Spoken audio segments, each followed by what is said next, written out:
जय श्री कृष्ण। केम छो बधा? स्वागत है तमारुं मारा किचन में।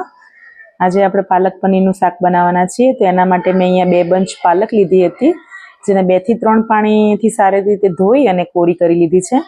તો હવે બોઇલ કરવા માટે મેં પાણી મૂકી દીધું હતું પહેલાથી જ। તો હવે આપણે એને બોઇલ કરી લઈશું। થોડુંક સાથે આપણે નમક પણ એડ કરીશું અને આને સારી રીતે બોઇલ કરી લઈશું। તો થોડુંક નમક એડ કરીને હું અહીંયા આને 5 થી 6 મિનિટ ઢાંકી દઈશ। વચ્ચે વચ્ચે આપણે ચેક કરતા રહીશું। તો ચાલો આપણે ઢાંકી દઈએ આને। તો આપણી પાલક બોઇલ થઈ ગઈ છે, તમે જોઈ શકો છો અહીંયા। તો ઠંડુ પાણી હોય આપણે આઈસ ક્યુબ વાળું એવું ઠંડુ પાણી લેવાનું છે। તો આપણે આમાંથી ભાજીને લઈને અને ઠંડા પાણીમાં આને એડ કરવાની છે, જેનું કારણ છે આપણી ભાજીનો કલર ગ્રીનના ગ્રીન રહેશે એકદમ અને ખૂબ સરસ દેખાશે। તો જો આપણી ભાજીને મેં સારી રીતે લઈ અને ઠંડા પાણીમાં એડ કરી દીધી છે।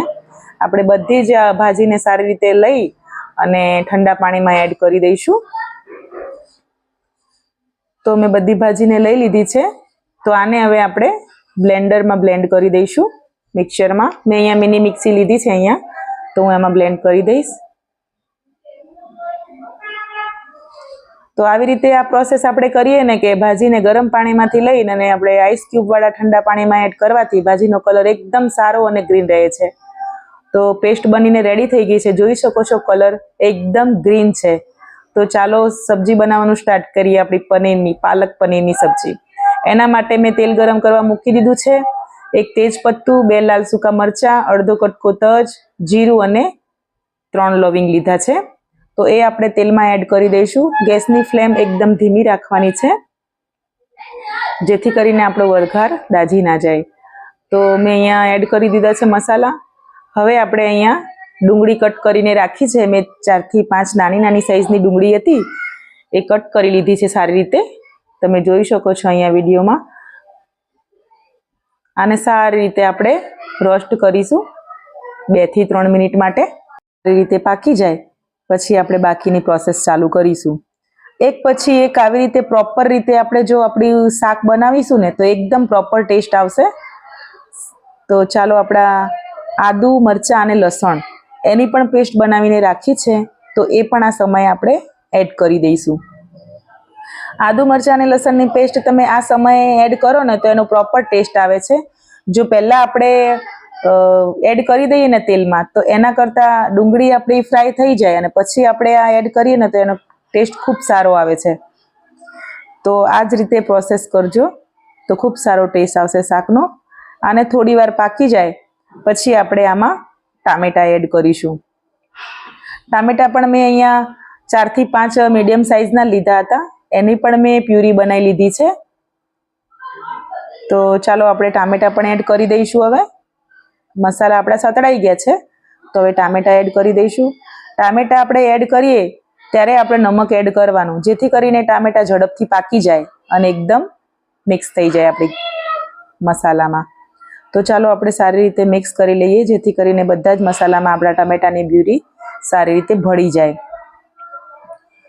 તો હવે આપણે આમાં 5-1 મિનિટ આપણે આને ઢાંકણ ઢાંકીને મૂકી દઈશું, જેથી કરીને આપણા ટામેટાની પ્યુરી પાકી જાય।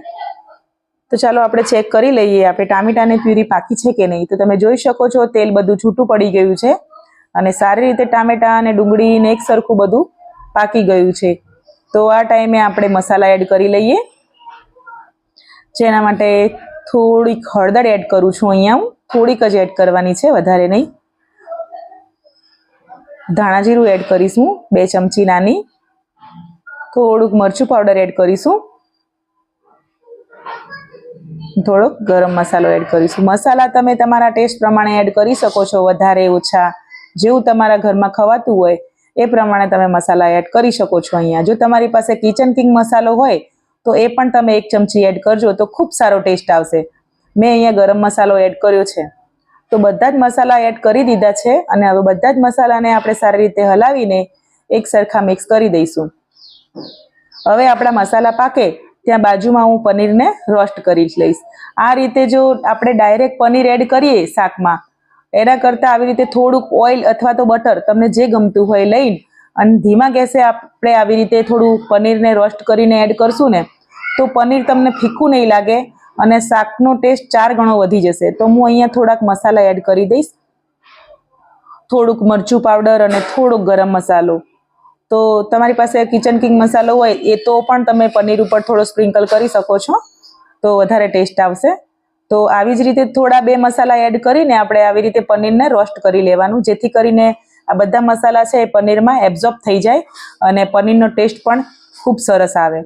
તો આ રીતે એકવાર જરૂર બનાવજો, ખૂબ મજા આવશે ખાવાની. તો જો પનીરને મેં આવી રીતે મસાલાવાળું કરી લીધું છે. તમારે આને ફ્રાય કરવું હોય તો પણ તમે કરી શકો.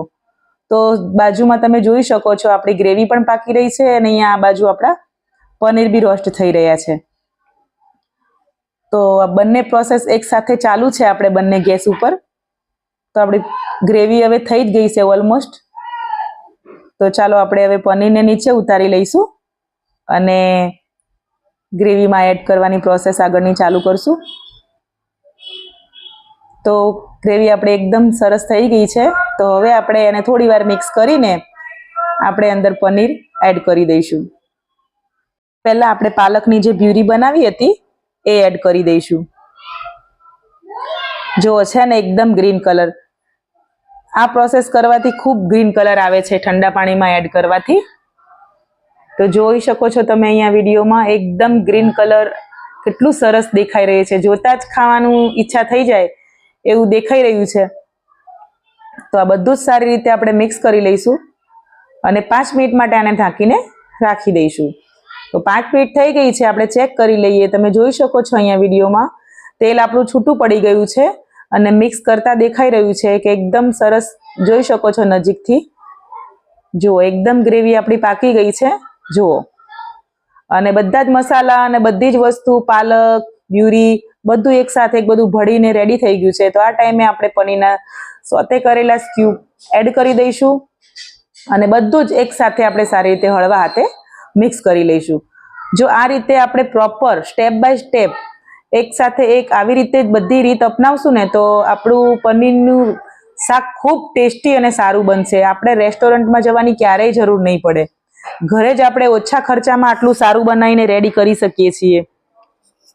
જો તમને મારા વિડીયો સારા લાગતા હોય મારી રેસીપીના, તો મારા વિડીયોને લાઈક શેર ને મારી ચેનલને સબસ્ક્રાઈબ કરજો અને આવા નવા વિડીયો જોવા માટે મારી સાથે તમે બન્યા રહેજો. તો આપણું ઓલમોસ્ટ રેડી થઈ ગયું છે. 5 મિનિટમાં આપણે ઢાંકી દઈશું.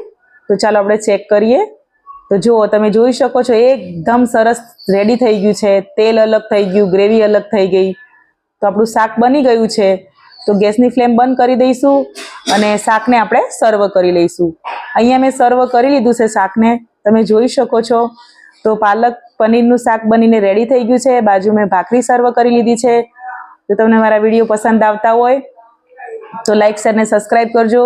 આવા નવા વિડીયો જોવા મારી સાથે બન્યા રહેજો. મળીશું નેક્સ્ટ વિડીયોમાં નવી રેસીપી સાથે. જય શ્રી કૃષ્ણ બધાને.